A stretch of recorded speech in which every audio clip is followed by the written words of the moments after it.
Siomra beag. Ladies and gentlemen, welcome back to Sure Look, Sure Listen, the podcast that takes a pop at culture. Sure Look, Sure Listen. Sure Look, Sure Listen. Sure look, sure listen. Sure look, sure listen. Sure Look, Sure Listen. Sure look, sure listen. Sure look, sure listen. Very good, Benjamin. It was an exciting weekend of Star Wars celebration, which I paid almost no attention to, because as you know, no great Star Wars fan am I. But sure, look, we don't have time to hear about my opinions about Star Wars, because we've lots of things to look at this week, including my opinion about Star Wars, the new trailers for Ashoka and Star Wars Visions. We also see Simu Liu in Simulant, which I think... The only reason this is on the running order was that joke, which I've now stolen from you, Benjamin. And then... Thanks. Yeah, you're very welcome. You're absolutely very welcome. We've had a trailer for Indiana Jones, and we're sorry for that last one. And the long-awaited first trailer for the upcoming Barbie movie starring noted Simulant, Simu Liu. Yeah. Sure, listen, Michael, if that wasn't enough... And actually, it's quite a lot. It might be enough. Yeah. I think we might be okay. Michael, you and I are very excited about Nicolas Cage donning the high-peaked collar and the widow's peak of Dracula. And so we decided to take a look, Michael, at all things Dracula. Is Dracula even sexy, Michael? What is the deal with Vlad the Impaler? What's the deal? What's the deal with him? Benjamin... We could probably do a whole podcast series on Dracula. How have we gone however many 100 episodes of this carry on without ever talking about Draculas before? I think we probably have, Michael. I think we just have now. I think we've mutually agreed amnesia at this point, Michael, where we just kind of block out the early days of our anything podcasting adventure. Anything that happened more than 50 episodes ago didn't happen. Never happened, Michael. Never happened. That's my motto. That's my motto, and that's the Irish Defence Force's motto, and we're both sticking with it. Benjamin. Yeah. That was a sexual abuse scandal joke there for any international listeners. Benjamin. Good stuff, Michael. That's what people tune in to hear. Go on. It is. That's what the international listeners are here for. Niche Irish Defence Force's sexual assault allegation jokes. Benjamin. What? Speaking of stimulants... What is Simu Liu, the world's hottest boy at the moment? What's he doing in this piece of Netflix trash? Michael, I'm gonna describe a film to you, and I want you to just tell me, yes.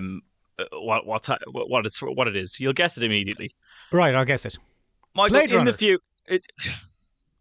Was it Blade Runner, Ben? There was a whole bit, Michael. You shit.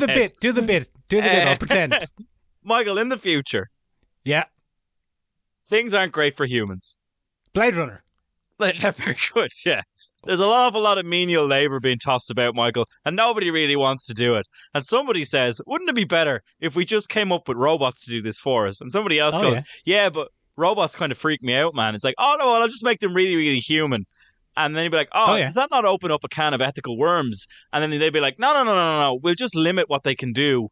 So they're basically just slave labour with a human face on it. And we just won't let anybody ask any of the awkward questions about ethics and slavery and cognizance. You know, we'll just ignore all that. Right. Could we have one of them look like Rutger Hauer? Yeah, I don't see why not. I think what the movie you're talking of, Benjamin, is the seminal science fiction movie Will Smith's I, Robot. Yeah, it is. Yeah, that's it. You got it, Michael. You got it.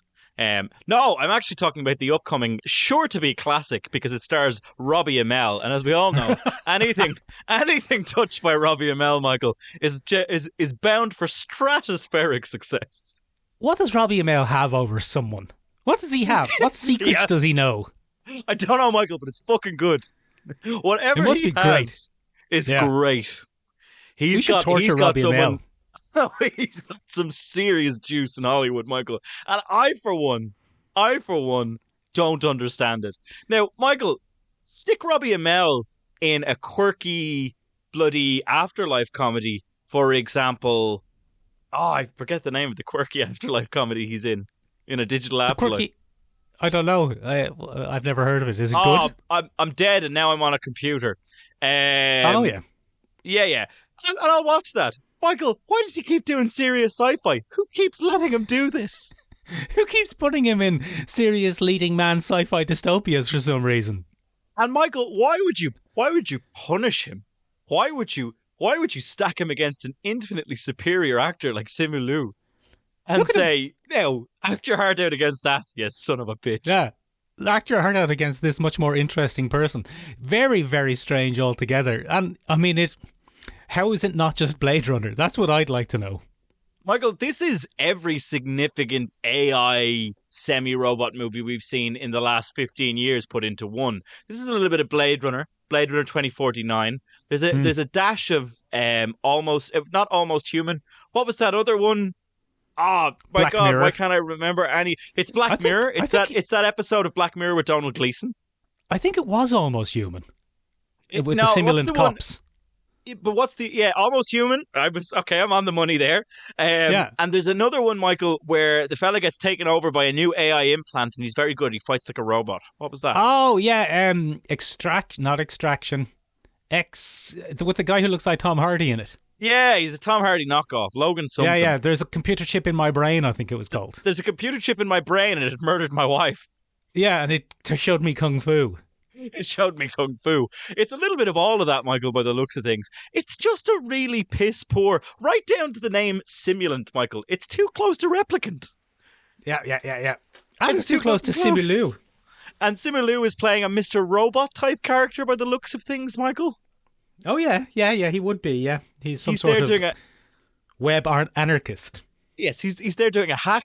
He's doing a hack, Oh, of Michael. course he is, yeah. Watch me doing this hack. I'm going to Watch do a me big doing hack this. now.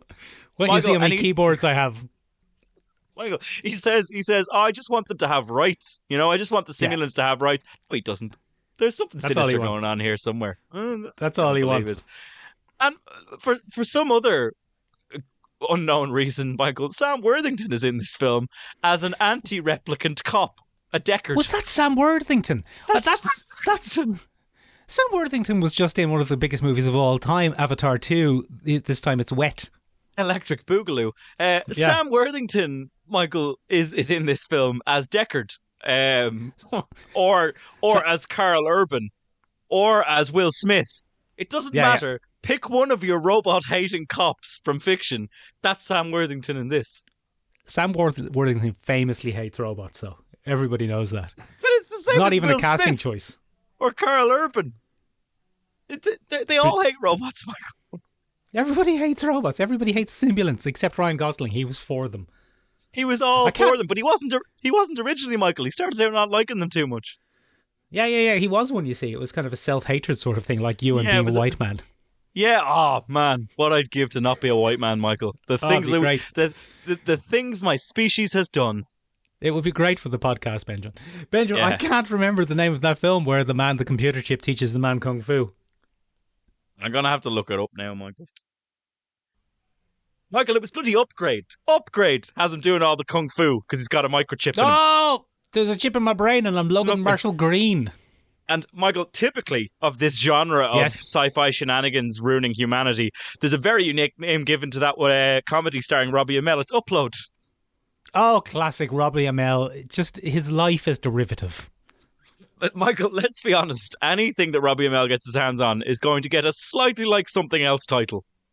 Yes, it is, isn't it? Just anything that they put him in, just name it after something else. Benjamin, though. Yes. Speaking about upgrades. Go on.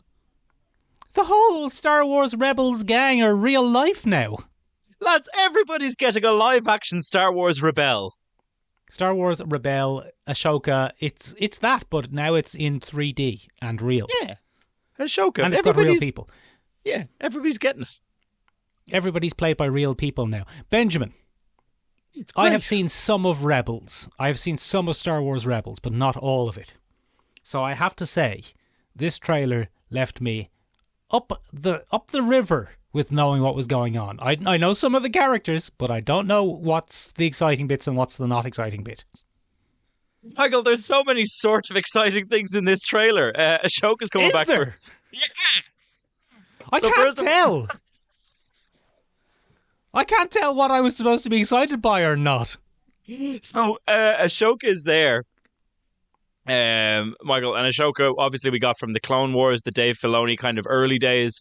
She is Anakin's former apprentice, and now she wields the dual white lightsabers, Michael. And as you know, being one of the biggest Star Wars fans, Michael, a white lightsaber is very significant, showing that you sit on the fence of the Force and don't really fall on the Sith side or a Jedi side. You're somewhere in the middle.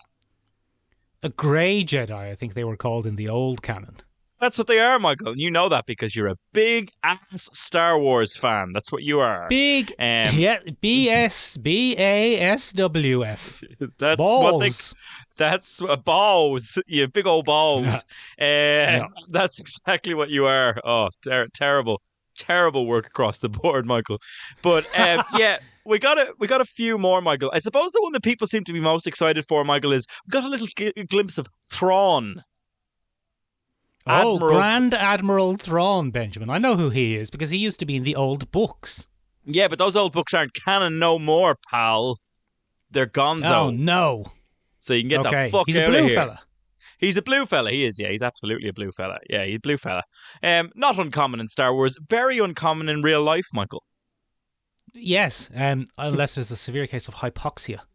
Unless this is a severe case of hypoxia, Michael. Absolutely. Another person that we got a little glimpse of, Michael, is Hera Syndulla.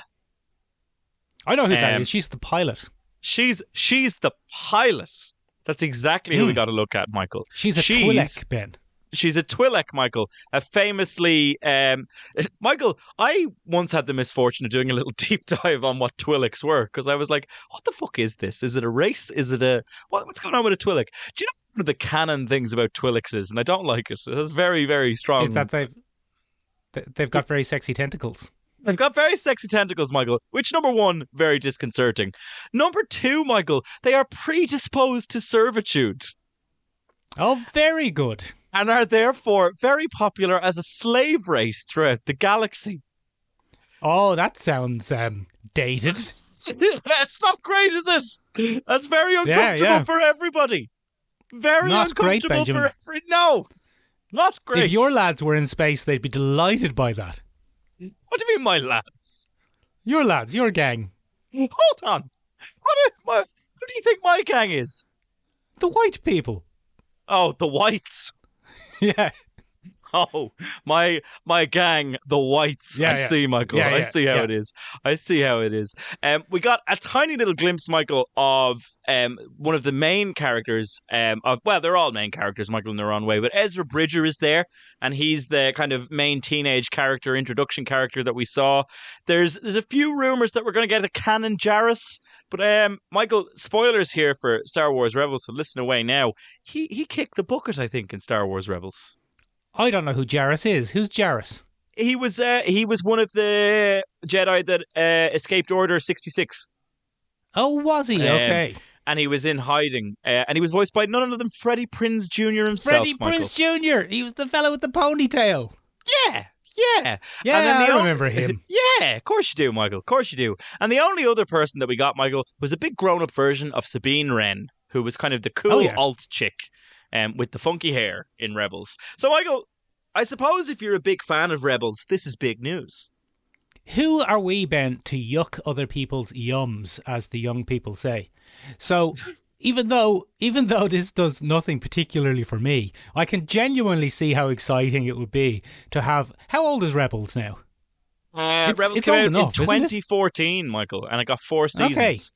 So 8 years ago. It came out. So people who were watching Rebels when they were 10 or 12 are now in their 20s. Adults, Michael.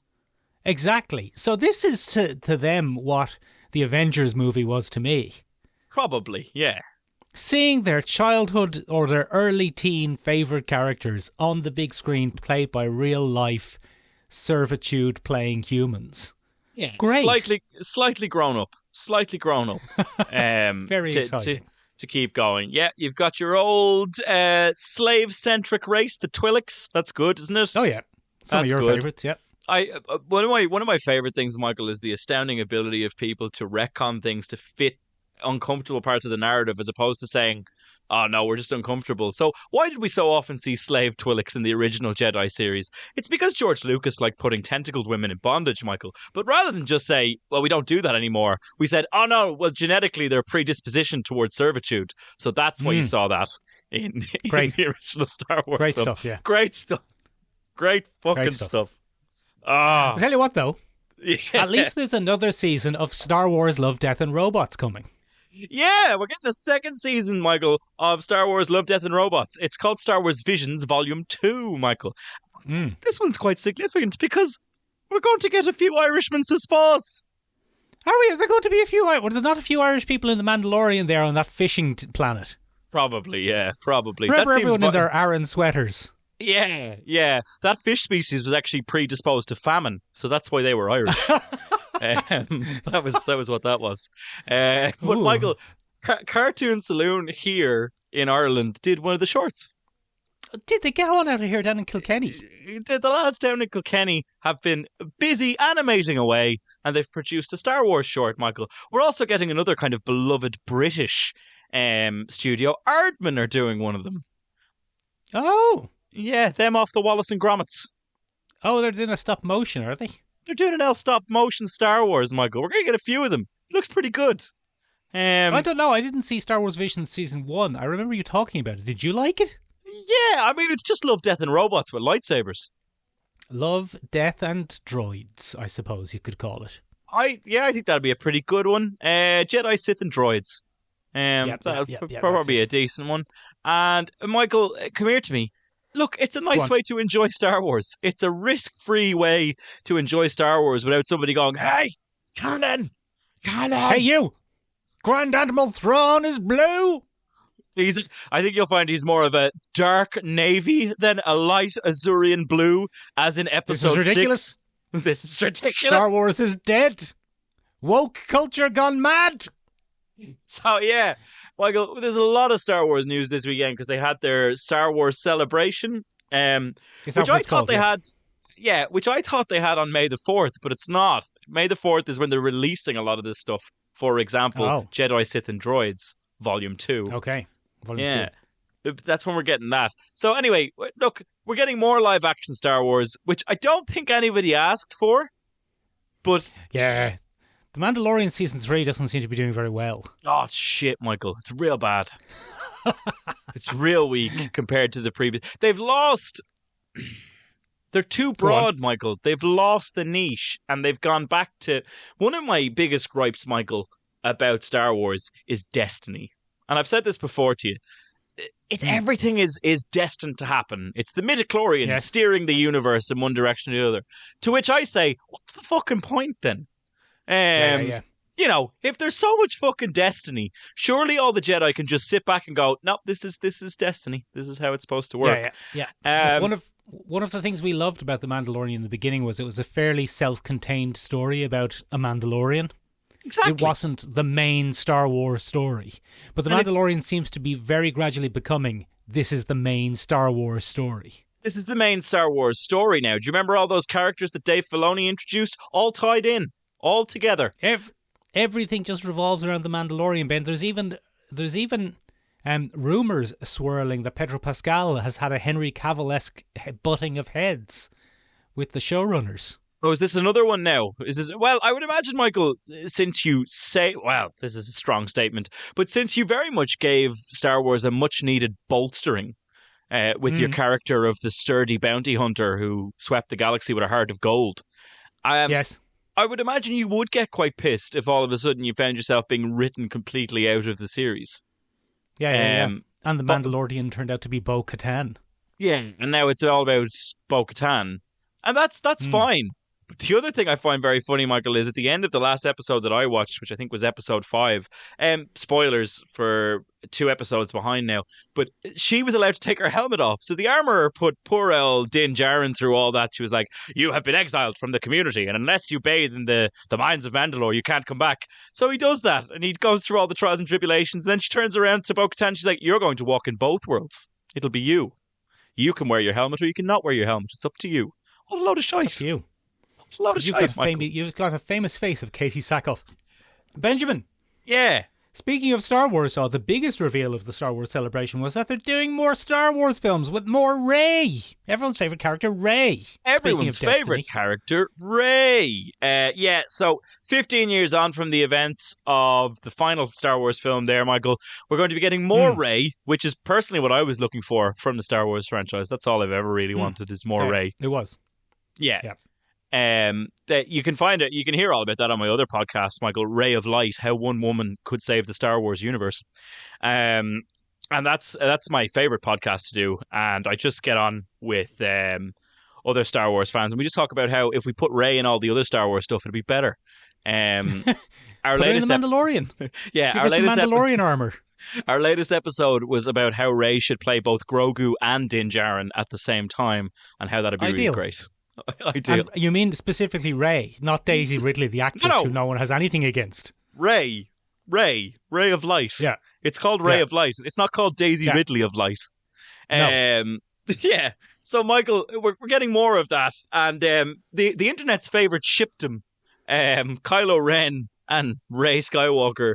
That's shook off the hibernation stasis void and said, "Oh yeah, more Reylo. Kylo Ren has to come back if Rey comes back." To which everybody went, "No, he doesn't. No, I don't think that's how it works." Oh, Benjamin, Disney can just milk things until they're dry, can't they? It's incredible. Yeah, you get blue milk from it, Michael, like Luke Skywalker did in the second Star Wars. Blue milk. Just keep milking it until it turns blue. Benjamin, speaking of milking things well past their sell-by date, Indiana Jones 5 is coming out, and it seems to be relying heavily on de-aging. It seems to be. I would hazard to guess the good 60% of that film is going to be backwards and forwards with de-aging. It certainly looks like it, doesn't it? Also, I find it hilarious that they've chosen Mads Mikkelsen as the main antagonist, who is not the same age as Harrison Ford. So de-aging him is more like a quick lick of paint, being like, "Oh look, it's just Mads Mikkelsen." It's younger Mads Mikkelsen. It's just Mads Mikkelsen without a little bit of grey hair. But Michael, it looks to be a return to a more classic Indiana Jones, maybe. Well, certainly the music would have us believe that. Yeah, they were really counting on that sonic memory to kind of kick in and really guide you to a nostalgia treasure trove. Bloody, your favourite and mine, Michael, Phoebe Waller-Bridge, is the goddaughter of a character we've never met before. Yeah, it seems to be everybody's favourite character actor, Toby Kebbell. Is that his name? Yeah, I think it's Toby Kebbell. But Toby Kebbell, who is apparently a great pal of Indiana Jones, so much so that we didn't see him in any of the movies. Very good. We've only spent a couple of hours in Indiana Jones, and Harrison Ford isn't like 100. So, there's a lot of stuff that could have happened in his life that we didn't get to see. Get out of here, Michael. You had your perfect setup, though. You had Marcus from the original 3 films. Just make it Marcus's daughter. Did they not already use that for something? There's lots of weird things where you're looking at these films and go, why didn't they just make it his daughter? He's had a life. Yeah. He had that mysterious son who's presumably not going to be in this. Who's now dead. We just got rid of him. It's going to start with his funeral, I suppose. Yeah, that'd be a classic. Poor old Mutt got hit by a train. Yeah, Mutt and Miriam got hit by the same train. They both got hit by the train while they were combing their greasy hair. Yeah, and that's the end of that, Michael. That's the end of that. No, for some reason, I think we're just going to forget all about that one. I think we're just going to be like, what fourth movie? What are you talking about? This is the fourth movie. At one point in the trailer, Ben, does he say, "I've been on 3 adventures, precisely 3, and no more or less"? Yeah, I think that was an exact quote from Indiana Jones in the trailer. It's like, I've only ever had 3 adventures. Yeah. Don't ask me about any others. I hurt my leg when I fell off that spaceship. Harrison, that was a different film. No, it wasn't. They're all in universe. I spoke to George myself. And, yeah. And that's just the way it's going to go. Touch of Rick Sanchez in your Harrison Ford there. Is it? Well, I think there's probably a touch of Harrison Ford and Rick Sanchez, let's be honest. But anyway, come here to me. I look, it's a classic bloody Indiana Jones. I love Indiana Jones, not the 4th one, obviously, but I love Indiana Jones, Michael. I'll probably go see it. It'll be a nice little nostalgia boost. I think it's going to be maybe a bit awkward to sometimes watch Harrison Ford swing a punch and go, "That's an 80-year-old man. He can't swing a punch." Yeah. I bet you he can. They might not be very effective, but I bet you Harrison Ford is punching more people now than he ever did. Well, there was that famous incident on the set of Blade Runner 2049 where he socks old Ryan Gosling quite hard. He forgot to pull a punch on set. And is that what happened to Ryan Gosling's face? that's what happened to Ryan Gosling's face, Michael. Is that why he looks so weird in the new trailer for Barbie? Very nicely done, Michael. Very nicely segued. So there's a few reasons he looks so weird, Michael, and they're quite clever. So we got the first proper trailer for Barbie this week, Michael. Not the 2001 parody that we originally got as a teaser trailer. This was our first glimpse at the Barbie world. What is this? And the Barbie world is, Michael, if we're going to be very, very academic about it, it's a hypersimulacrum. It's a perfect world. It's a perfectly idealized world. Go on. That adheres to the rules of the Barbie universe, where you have multiple Barbies. Everyone's Barbie. But nothing is confusing because they're all Barbies and they're all defined, and that's how it works. Now we're getting quite a few. All of the women Barbie and all of the men Ken? Yes, that's how it works. That is the world of Barbie. And that's absolutely fine. And the way that works, Michael, is pretty interesting. So we're not getting anything like the Barbie world that we've come to expect. So it's not a sugar sweet world. And judging from the fact that it's Noah Baumbach and Greta Gerwig who are behind this, Noah Baumbach is part of the writing. And as we all know, Michael, Noah Baumbach is an in-depth writer who takes a look at family dysfunction and hyper realities, a la Marriage Story, or Noah and the Whale, or I can't remember, the Meyerowitz Chronicles. There we go, got it in the end. I've not seen or heard of any of those things. Yeah, that's fine, Michael. But he's a pretty good man for a deconstruction, Michael. He enjoys it. And he likes to do a dysfunctional family, and more importantly, an unhappy dysfunctional person. So I think that gives us a pretty big hint at what we're dealing with. And then if we look at the film's director, Michael, Greta Gerwig is the woman director of the hour. Probably most famously for us, Michael, Benjamin. directed... Yeah? I think we generally refer to woman directors as directors. Yeah, no, I didn't. I called her a woman director, and I'll get to that in a second. Okay, right. Or directress, if you want. Directress, yeah, that'll go well. So she did Lady Bird with Saoirse Ronan, her off the island. Oh, yeah. Yeah. She did the 2019 Little Women adaptation. Oh, very good, with Plug. Yeah, with Pug, which garnered high praise. And more recently, she did White Noise on Netflix with Adam Driver about a dysfunctional family in a hyper-reality of a perfect nuclear family that's falling apart. Hold on a minute, Benjamin. Yeah. That's right on the nose of what you've just said about this Barbie film. It is, Michael. So the Barbie film is currently going through what can only be described as one of the greatest guerrilla marketing campaigns of all time. They just made a template for a meme and everyone's gone mad for it. So that's golden strike number one, Michael, right? That's the pretty genius part there. The other thing that you'll notice is that people are having a go at Ryan Gosling. And that's really, really interesting because the number one criticism that's coming out is Ryan Gosling not a bit old to be playing this character? Yeah. Okay. Yeah. They should have got 30-year-old Ryan Gosling.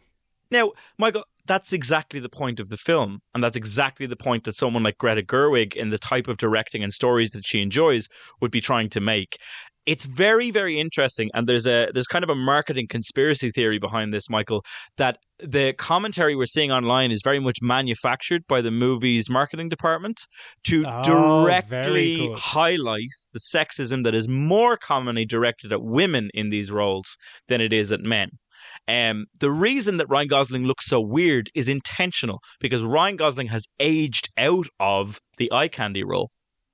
I see. And there's a little bit of that going on. When we look at those posters, Michael, that are memes, as you quite accurately pointed out, one of the things is Barbie is everything. That's the tagline that Margot Robbie's poster get.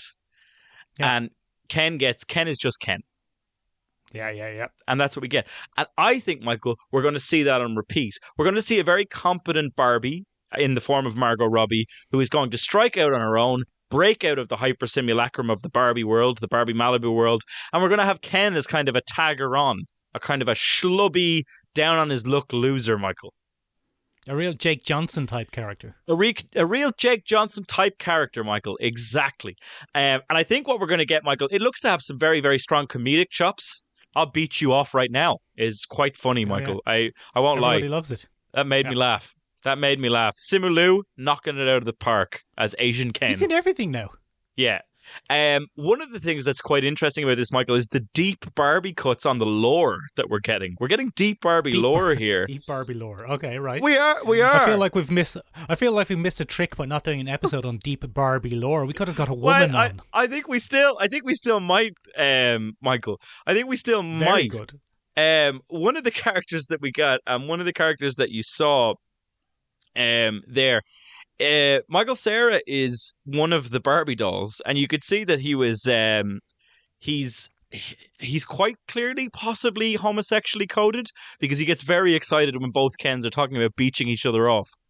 And you can see that he plays Alan, Michael, who is the best friend of Ken in a 1960s run of Barbie dolls. And he's there. He just pops up on the beach. So he's playing Alan, Ken's best friend, within Barbie World. It is absolutely fucking fascinating, Michael. And he's not the only deep cut that we got from the trailer. The other one that we got when we saw the thing is Midge. Midge is Who the hell is Midge? Yeah, so here we go. Midge is a pregnant doll character that was released in 1963. She became pregnant and was to have a child within the canon of the Barbie Malibu universe. And then she just kind of got sidelined. She had her baby, and parents' associations got very upset in the 1960s that this was a thing. And she just got sidelined as a character, but she's there again in the character posters for this film. So I think we're going to get a very, very unique deconstruction of the early gender roles of the 1960s onwards, from the point of view of Noah Baumbach, noted chronicler of the dysfunctional American family, and Greta Gerwig, noted analyst of the repressed role of women in society. I think it's going to be good. I can't wait for about 2 years from now when Netflix releases a version starring Robbie Amell called Popular Children's Doll. I can't wait. Without any of the subtext. Funnily enough, Michael, I would watch the fuck out of a Robbie Amell-centered Action Man series. Yeah, that'd be great, wouldn't it? But it wouldn't be called Action Man, it would be called Action Person or Action Stunt Man. Something Paul. Generic. Something generic with me, the world's most generic man, Robbie Amell. Very good stuff, Benjamin. What I really love about the last 15 minutes is that you have just spent more time on our pop culture, science fiction and comic book podcast, where we just poo-pooed Star Wars lore, and then you've gone and done a deep dive on Barbie lore. Michael, this is new lore. This is new lore, and it's one of the exciting things about this, Michael, is it's non-contradictory lore. Because they've extrapolated this outside of its regular field. This isn't canon Barbie. This is an examination of Barbie as a concept, and that makes it fucking great. Because all of our fans who are Star Wars fans are now sitting there going, "How dare you brush aside Grand Admiral Thrawn and then spend 5 minutes telling me about Midge, the pregnant Barbie?" But that's fucking fascinating. Get out of here. Midge the pregnant Barbie is infinitely more interesting than Thrawn. The most exciting thing about most exciting fuck you. And the most exciting thing about Grand Admiral Thrawn is who's going to play him. And if it's not Jason Isaacs, what's the fucking point? What's the point? Anyone could play Midge. Who's playing Midge the pregnant Barbie? I need to look that up now. Hang on. Great stuff. Midge Barbie. Who's playing Midge the pregnant Barbie, Ben? I'd love to know. Who's playing Midge the pregnant Barbie? Oh, you're going to screw me. Anyway, it doesn't matter. Oh, who is it? Go on. Oh, no. Hang on. Who is it? Damn it. It's noted comedic actress. Yes? Emerald Fennell. Emerald Fennell. I've never heard of her. Emerald Fennell. That's a great name. I can't. It's a great stone name. And a vegetable. Emerald Fennell. Benjamin. Yes. Yeah. The movie that we're both currently most excited for is surprisingly enough not Marvel's Guardians of the Galaxy Volume 3, but schlocky mid-budget film Renfield. Oh, Michael, I can't wait to see a bit of Renfield. I can't wait Looks crap. to see. Looks crap, but I still can't wait to see it. Shite. Have you seen the amazing interview with Nicolas Cage where he explains the motivation for his camp depiction of Dracula is his own father? Oh, go on. Yeah, so he plays a very a hyper camp version of Dracula, but apparently it's based quite heavily on his own papa.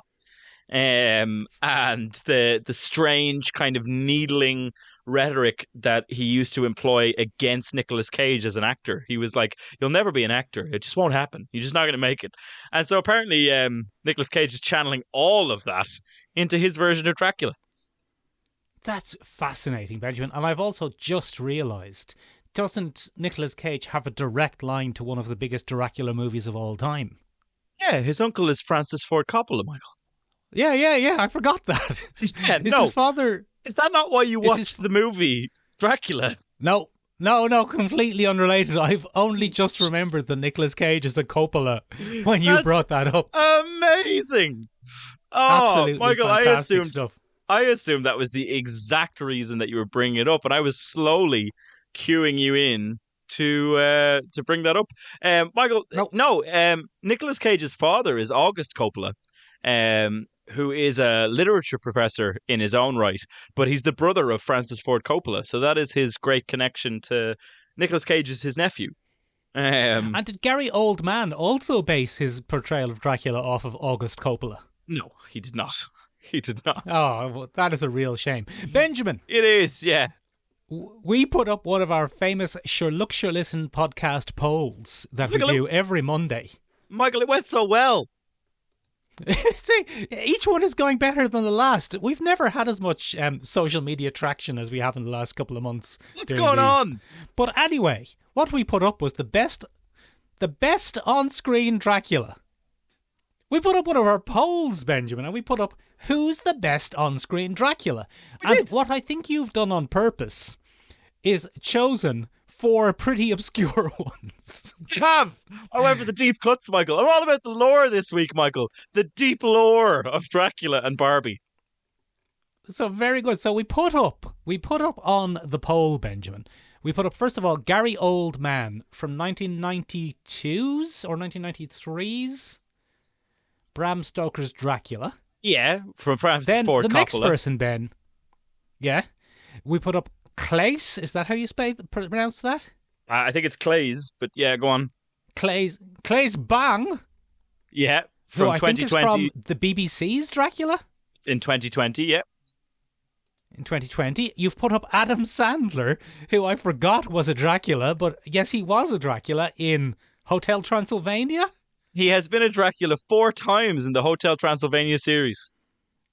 Wow, he's probably been more Draculas than nearly anybody. Yes, he's been the most consistent Dracula. And then you put up Owen Shaw from the Fast and the Furious series. And I think you meant Luke Evans. Fuck you. You know for a fact I put Luke Evans in the notion. And you know for a fact that you handle our poll posting. You little shit. Anyway, he didn't do great on the poll. It was a great day in the parish for Gary Oldman, Benjamin. He didn't quite run away with it, but he got 42% of the votes. I tell you what's embarrassing, Michael, is how many votes bloody Adam Sandler in Hotel Transylvania got. Because he's number 2 at 32%, Michael. 32%. That's 1 out of every 3. That is 1 out of every 3 people voted for Adam Sandler as the all-time greatest screen Dracula. Michael, we also had Claes Bang from 2020. He only got 16%. And then somebody, Michael, voted for Fast and Furious Dracula. Ridiculous. I think it was me. I think it was probably you. Michael. But Michael, we also put it up to other people because I knew, Michael, that I'd be stoking the ire of true Dracula fans by not including a single member of the traditional Dracula artistic pantheon. All right, go on. So Wayne Talbot got in touch with us. Wayne Talbot's a good pal of ours. Wayne Talbot, the dungeon master from the best Irish live play D&D show, Sorcery and Shenanigans. Yeah, so Wayne Talbot got in touch with us 1, 2, 3, 4, 5 times, Michael, to give us a few different choices. Times. Yeah, Christopher Lee. Go on. A classic. A classic. Bela Lugosi, a second classic. Probably a first classic. Frank Langella. which I Frank can't say. Langella, the very tall, creepy fella. Yeah, I can't say it very well. Jack Palance played Dracula at one point, Michael, which I didn't know. What did Jack Palance play Dracula in? I'm not sure. I'm going to look it up now. Give me a second. Okay. And the other one was Duncan Rieger. Duncan Rieger. Who the hell has that been? Wayne sorted us out with quite a few kind of deep cuts. The old lore, Michael. The old lore of Dracula. Duncan Rieger is... Duncan Rieger was Dracula. I have it here. Hang on. Oh, this is fantastic podcasting. Yeah, go on. Wayne, what I want you to know is thank you so much for sending that in to us. I'm sorry that I botched it so horribly bad. Duncan Rieger was Dracula in the Monster Squad. Monster Squad. In Monster Yes, Squad. he was. He was One an of the best evildoer. Draculas. Yes, in Monster Squad, which was a TV series. No, Monster Squad was 80s or 90s. Late 80s? 87, 88?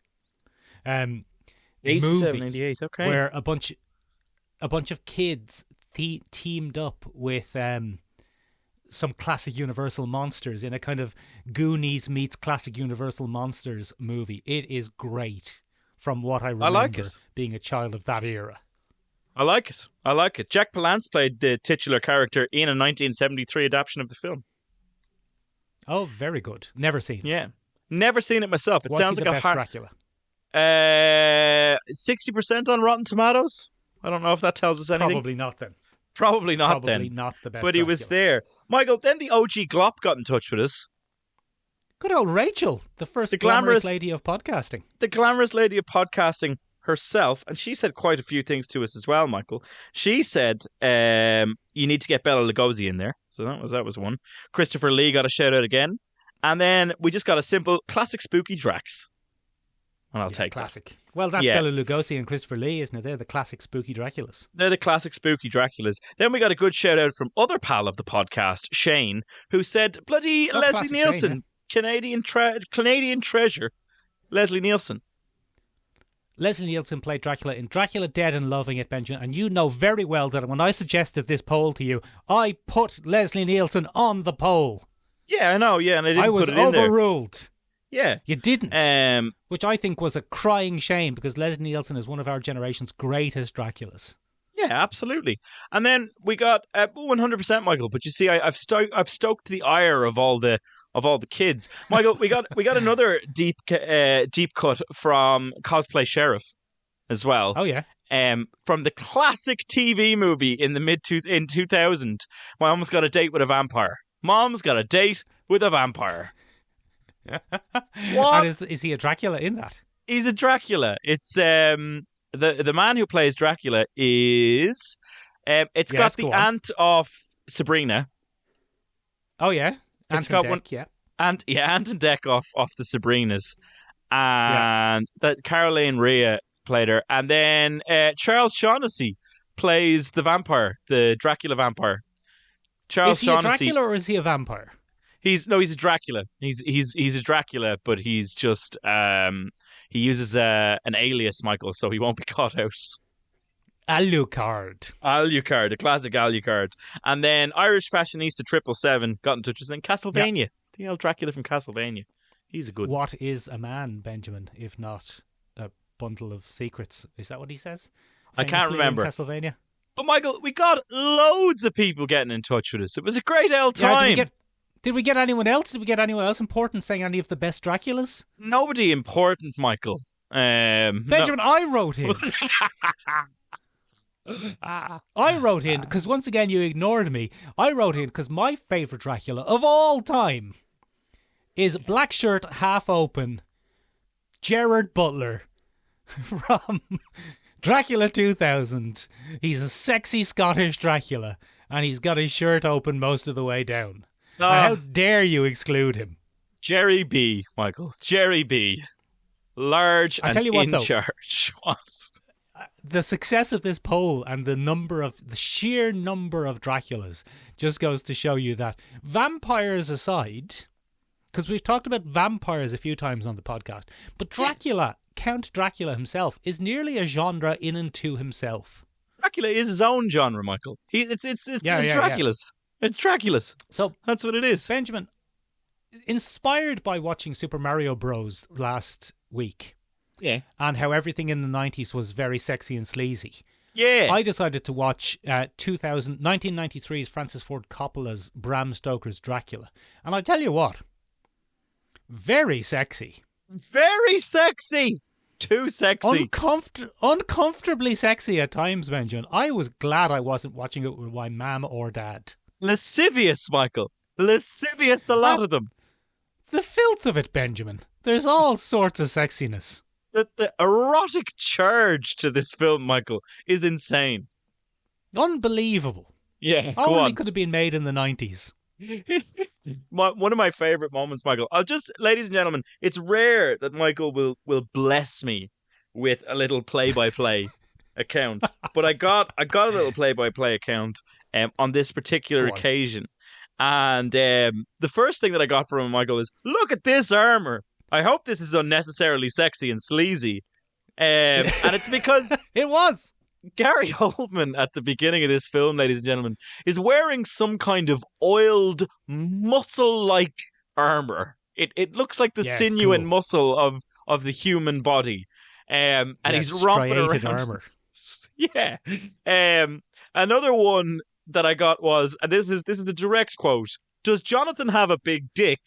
Hyphen Lucy Westerna." That's what she says. So Lucy is a very interesting character in this, and Yeah. I think this feeds into what you're going to say, because Lucy is absolutely the victim of this movie, 100%. and it seems to mostly be because she's a bit flirty. Yeah. She enjoys a batting of the eyelids. Yeah, and making a dick joke. Double and entendre. referencing that she's heard of a penis. Yeah. And that's good enough reason for her to get killed. Oh, she needs to get the chop, Michael. She needs to get the It's not chop. appropriate. She'll be fed on by a lascivious creature of the night in a muscle suit. Exactly, Ben. Exactly. Because the main lesson of Dracula, especially of Bram Stoker's Dracula or 1993's Francis Ford Coppola's Bram Stoker's Dracula, is don't be trusting women to be looking at sexy pictures and then talking to foreigners.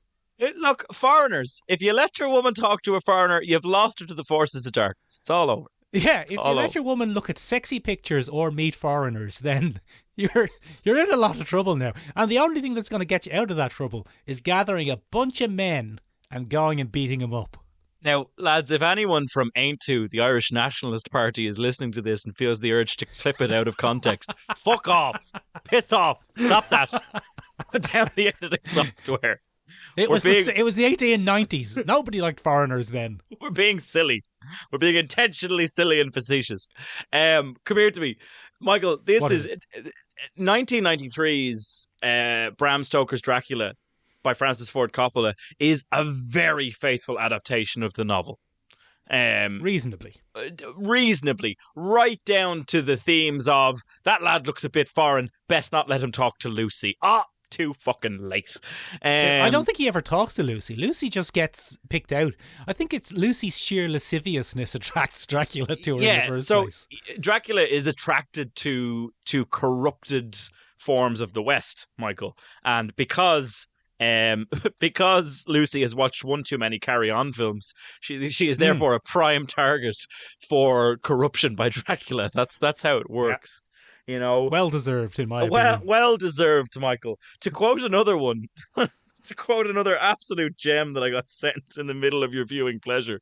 An autopsy for Lucy. No, not at all. I just want to chop off her head and cut out her heart. Because Van Helsing in this, Michael, is a maniac. He's an absolute lunatic. Imagine a world where vampires weren't real and Van Helsing was just going around being that much of an absolute loose unit. Anthony Hopkins charging around, beheading women's corpses left, right, and centre. For the vampires, you see. For the vampires. We can't let them live, Jonathan. We can't let them live. All right, settle down. Settle Calm down. yourself down now, Anthony. Jesus. Please. It's just Anthony Hopkins. He didn't even read the script. Yeah. He's just running around set saying, take her head now, boy. Take her head now. You must. Take it off. Take it off. Take it off at the root. But Michael, this is kind of the early days of the Madonna whore complex, Michael. Do you know what I mean? That weird Freudian concept that you can either love a woman or fuck her, and you can't have anything in between. Now, very outdated these days, Michael, but has become kind of a keystone in a lot of horror things. Famously parodied in things like Cabin in the Woods, where you have your teenagers who are a bit more promiscuous, and you have your good, innocent teenagers who make it to the end of the film. Now, it's an unspoken rule in the likes of Friday the 13th that the teenagers who are a little bit more loose, perhaps. Yeah, Lucy, for example. Like Lucy, for example, are targeted by the killer. Not an outright thing. In this, it is because she's a bit looser that she's targeted. And it's overtly said so. It's overtly said so several times in the novel that, Lucy didn't really avert her eyes enough, so that's why Dracula picked on her. That's why Dracula's coming. So I'm not saying she should have kept her top buttoned all the way up. I'm not saying that, Lucy had it coming. I'm not saying that. But, in the world of Dracula, Anthony Hopkins saw it coming and he was like, well, behead her. Take it away. Put it off. And that's the way that it worked. Michael, we saw a return of the Lucy trope, and I think we see it in an even darker form in 2020. So there's a very famous blink and you'll miss it kind of horror moment in the 2020 Dracula, and spoilers for the Dracula that came out in the BBC in 2020. Is it the bit where he contacts all of the other vampires on his iPad? Yeah, so there's that bit. He doesn't contact the other vampires. He just contacts Nell Renfield, Michael. He gets in touch with a Renfield, who is apparently a thing. But you'll see here, there's a very grotesque version, if you take a look at the photograph that I have up there on the slideshow. I can see that, but the listeners can't. Yeah, so it's a very grotesque depiction of Lucy from the 2020 thing. And it was a real jump scare at the time, because Lucy is Dracula's first victim in England. That's the famous kind of... that's her place in literary history. And in this, Michael, Lucy is a young woman who is kind of going off with an older man away from her friends in the evening. She met him on Tinder, and she runs off with this man. That'll get you killed. Yeah, and one of the tragedies that we run into with Lucy is she gets burnt to a crisp one of the mornings, Michael, and she becomes this very grotesque kind of corrupted youth. And we only see the world from Lucy's perspective from quite a while, and she's in kind of a delusional state. She thinks she's as young and as beautiful as she ever was, and she runs into her former fiancé, Michael, who we know from the novel run-in. She has her loyal... she has Quincy, the American. Yeah. And she has... I can't remember the name of the gentleman. Arthur, yeah. So we have Quincy and Arthur. Arthur is the typical kind of English gentleman, and Quincy is the typical brash American. And Lucy fancies winking at Quincy every once in a while, and that makes her an absolute harlot in the context of the book. But we see her here, Michael, and she's completely corrupted. She's an absolute monster of a creature. And it's very unfair, because Lucy is just a vampire, like Dracula, but Dracula gets to remain relatively attractive within the narrative of 2020 Dracula. But Lucy gets turned into this horrific creature. True, but in the Bram Stoker's Dracula, Francis Ford Coppola one, she doesn't. She just becomes a pretty standard vampire lady. Yeah, she's a sexy English rose. A sexy English rose. Sexy evil vampire, and then gets killed by Anthony Hopkins. So that's the bit, Michael, that's pretty much lifted bit for bit from the other classic Irish vampire text, Carmilla. By Sheridan Le Fanu. So Sheridan Le Fanu was a contemporary of Bram Stoker's a little bit earlier, and he created two sexy vampire ladies, one of whom was the sexy vampire countess Carmilla, and the other of whom was a young lady who was in the thrall of that sexy woman. And Lucy is very clearly Carmilla kind of stand-in within the text of Dracula. Before Dracula? Yeah, it's a little bit before Dracula. Yeah. So it's an interesting little bit of progeny there, literary progeny as you go along. Progeny? Progeny. Progeny. But anyway, Michael, go on. Tell me more about this fantastic 1993 film. Well, the other interesting thing I thought about the 1993 film, Benjamin, was that there's a lot about it being a blood-borne disease. And of course, the 90s were the height of the AIDS pandemic and scare. Yeah. So the whole idea of the vampire bite being akin to syphilis is one of my favourite lines from Van Helsing. Is he says that the civilization of the world has progressed along with the civilization of the world. Yeah, he's a buddy. Anthony, that was just Anthony Hopkins. That was just Anthony Hopkins. Yeah, they said, "Can you say that on camera, Anthony?" I thought I was. I thought it was part of the script. But yeah, there's very much a kind of a fear. They're the three kind of pillars of the fear of Dracula in that story. Go on. Foreign men coming and taking our women. No good. Women having loose morals, therefore getting themselves killed. Feck's sake, Lucy. And I think that, I mean, obviously people in the 1890s were afraid of syphilis, but I think a lot of the blood-borne scare of it comes from the 90s. I think they might have in the 90s re-emphasised that because everyone was worried about their blood. Yeah. So I think when we look at the novel Dracula, what we get a lot about is corruption, Michael. And the corruption is a stand-in for whatever you're having yourself, whatever malign influence on perfect English society you might encounter is corruption within the original novel. The 1993 Dracula definitely leans on the blood element an awful lot more in terms of it being a much closer parallel to AIDS and bloodborne diseases and things like that. There may have been a hint of TB fear in the original Dracula novel, you know, a fear of disease passing through the blood and pathogen and that kind of thing. But Francis Ford Coppola is definitely tapping into a little bit of the AIDS crisis when Everyone he's portraying his Dracula. Terrified of blood. Very scared of blood. And one of the things that we see, Michael, we see again and again that vampires are always kind of a vehicle for corruption. And disease and decay and things like that. And it depends. Sometimes you get an Anne Rice vampire and they're very sexy. Antonio Banderas as a bizarrely bushy-eyebrowed bloody Armand the vampire. Running up and down walls. Yeah, running up and down walls like nobody's business. Like nobody's business. But Michael, what we've seen far more in the last couple of decades is the return of the vampire, the gross vampire. And I think one of the first instances we get of that in a modern retelling is in From Dusk Till Dawn in 1996. Very good. I didn't even know that was a Dracula film. It's not really a Dracula film. It's a vampire film more than a Dracula film, Michael. But what we get in that, Michael, is gross and ooey and horrible vampires. And it's a real shift away from romanticized and sexualized vampires. Anne Rice did a lot of damage to vampires as a concept, Michael.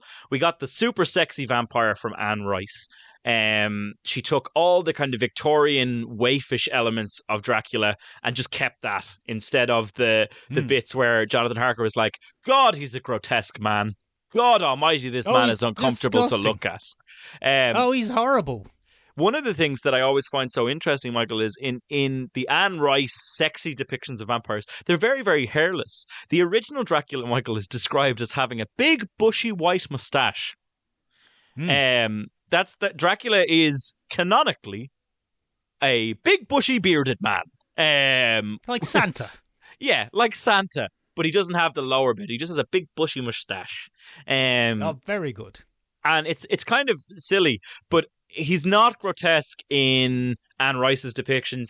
We get Twilight at a certain point in our cultural thing. They're all sexy vampires as well. But in 1996, almost as a direct response to this, we get the bizarre reptilian vampires that are a little bit Buffy the Vampire Slayer, but a lot deformed creatures of the night. Kind of thing. And the most famous kind of jump scare of that film, and again, spoilers for a film that came out in 1996, is the Salma Hayek transformation, where Salma Hayek goes from an absolute bombshell of a woman to just a genuinely unnerving beast of the night. Very creepy, snaky neck. Very creepy, snaky neck. No good. And we saw that, Michael. We saw that played with a little bit more, and deformity becomes the symbol of otherness. And as you said, the fear of blood transfusion and AIDS making people sick and weak was a very, very common thing. I don't know if you remember, Michael, 2010's Daybreakers with Ethan Hawke and Willem Dafoe. You remember that film? I do. Yeah. Was Willem Dafoe a vampire hunter or a vampire? So he started out as a vampire and he became a vampire hunter, Michael. He's the first vampire to successfully detransition from vampire status. Don't say detransition on this, Ben. We're going to get demonetized. I didn't mean it like that. Get out of here. Aintu is just furiously clipping everything we have. Clip that. That's gold. Gold. Fucking Aintu. Fuck Aintu. Anyway, come here to me. In that one, Michael, the Society of Vampires, everyone has become a vampire.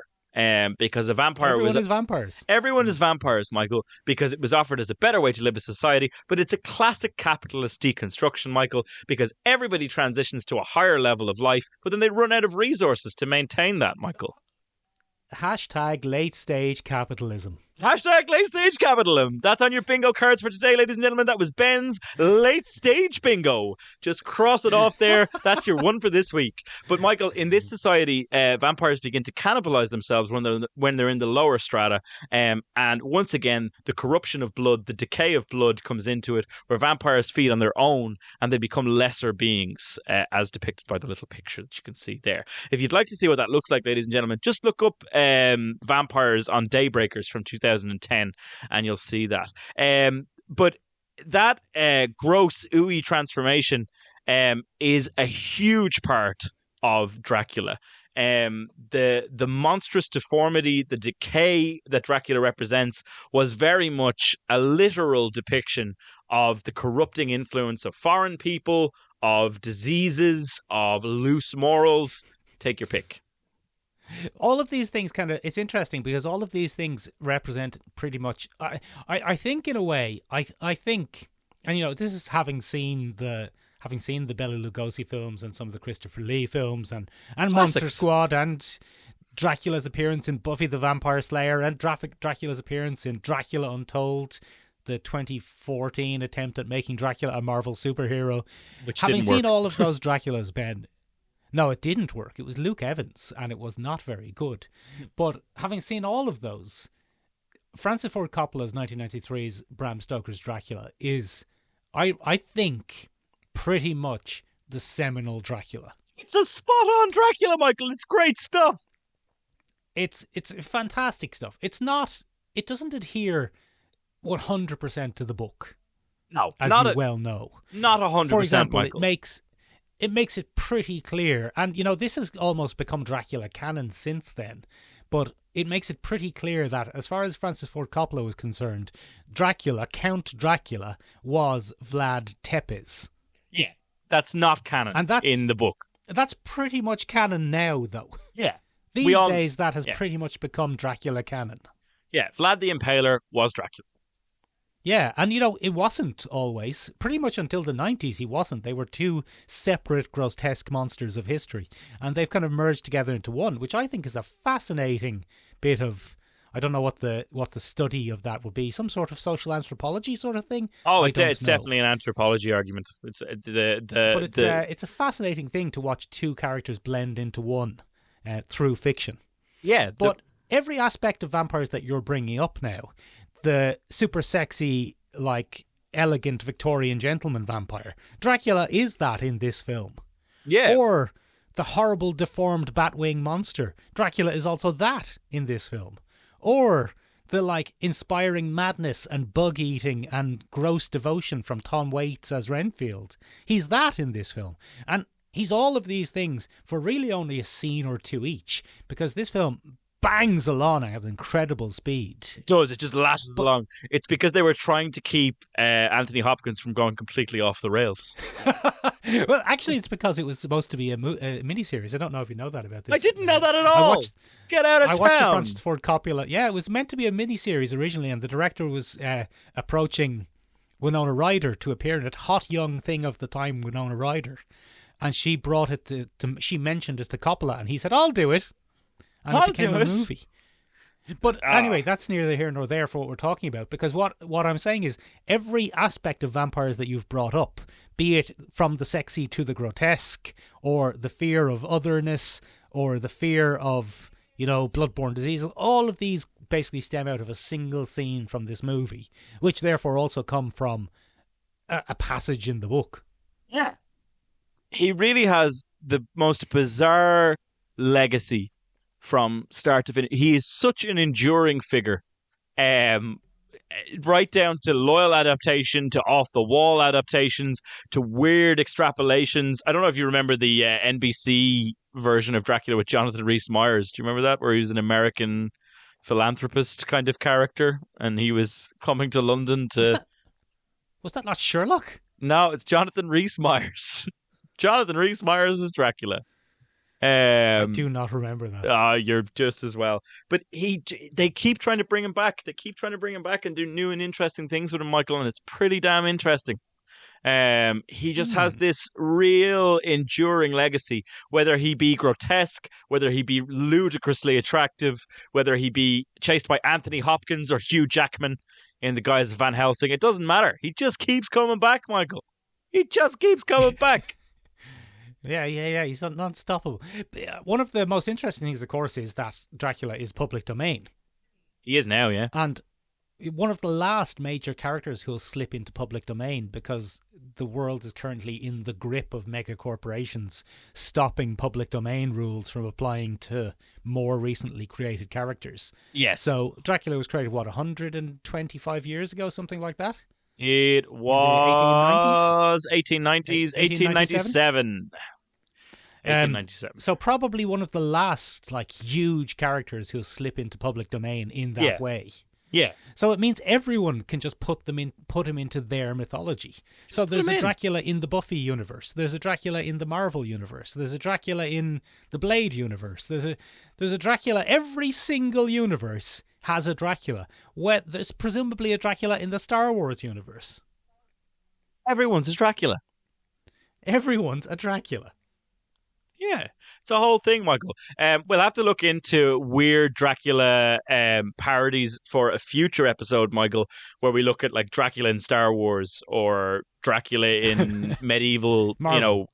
You have things like that. You have, for example, people like Strahd in Dungeons and Dragons, who is essentially Dracula. Oh, go on.